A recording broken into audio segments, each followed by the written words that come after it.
fear has always been with us. At least that's what we tell ourselves. It must have been, surely. Yet from time to time, maybe we need to ask instead, why should this be so? Where and when did it begin, and why is it cranky or foolish to think it must have started somewhere?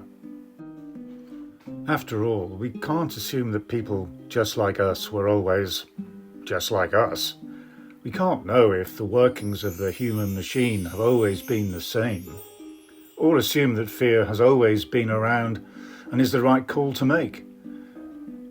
So what do the records tell us about our earliest thoughts and ideas? Early members of our family tree have been crafting things for a couple of million years. But we think the first symbols of Homo sapien design, that's the type of human we are those scratched on the rhamnal bone. Some disagree, and the claim is a little controversial. The bone was discovered in Israel in 2021 and has been dated to around 120,000 BCE. It once belonged to a cow. There's no single agreement on what the markings mean. In fact, it's not really known if they mean anything at all. They could be completely accidental. The earliest, broadly accepted as deliberate human markings are the Blombos cave engravings in South Africa, which are around 80,000 years old.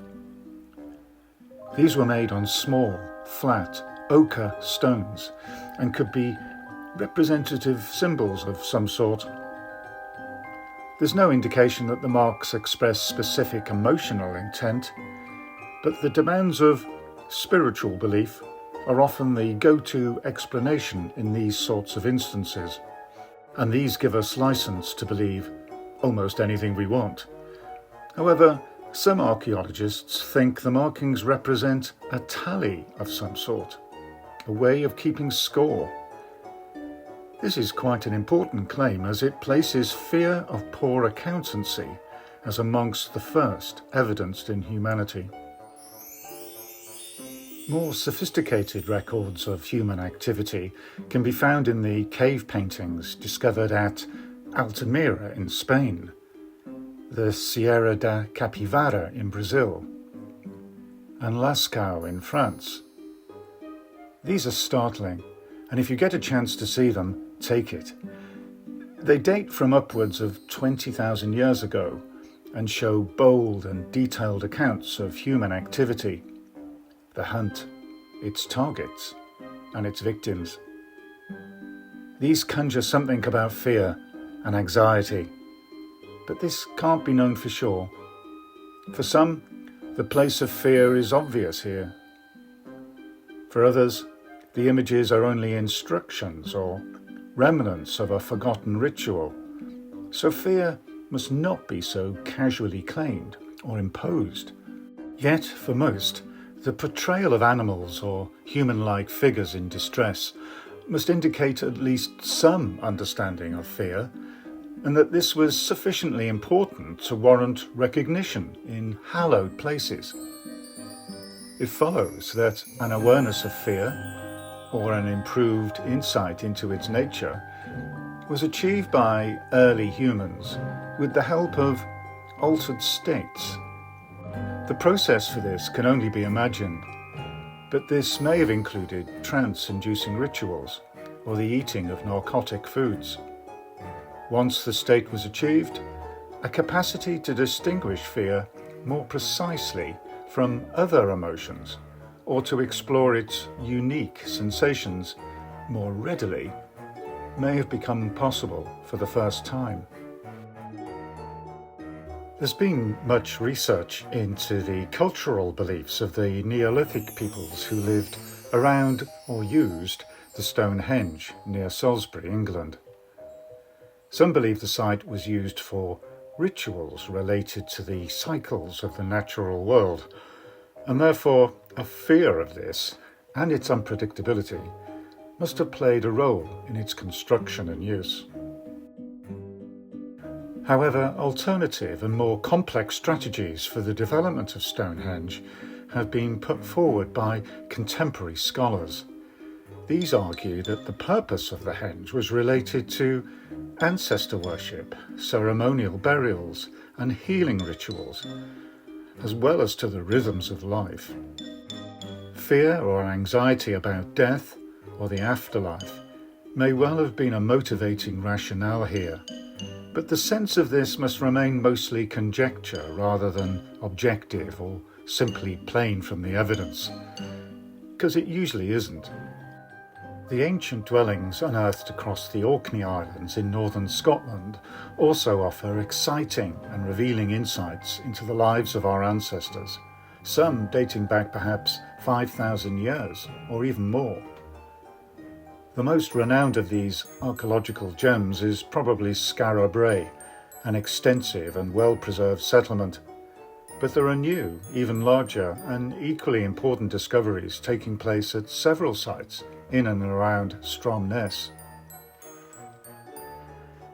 The archaeological research is incomplete, but it's reasonable to claim that the Orkneys were home to a complex and sophisticated culture, able to sustain an infrastructure seen only rarely elsewhere in the world, and one willing to ask profound questions about its own emotional states and desires. It's not clear if these societies elevated or even recognized the presence of fear, but it's a claim difficult to dismiss. If places of reverence and ritual afforded our earliest ancestors states of awareness about their experiences and emotions, then the buildings constructed in Scotland and Wiltshire could be expected to do no less, and perhaps a great deal more. So it must be at least reasonable to conclude that there was a place for fear apparent in the paintings at Lascaux, or to claim that a sense of fear was known to ancient Orcadian communities. How can the motivations of these peoples not have been affected by the risks of the hunt, troubled by the loss of the respected, and loved or ruled by uncertainty around a coarse or limited existence?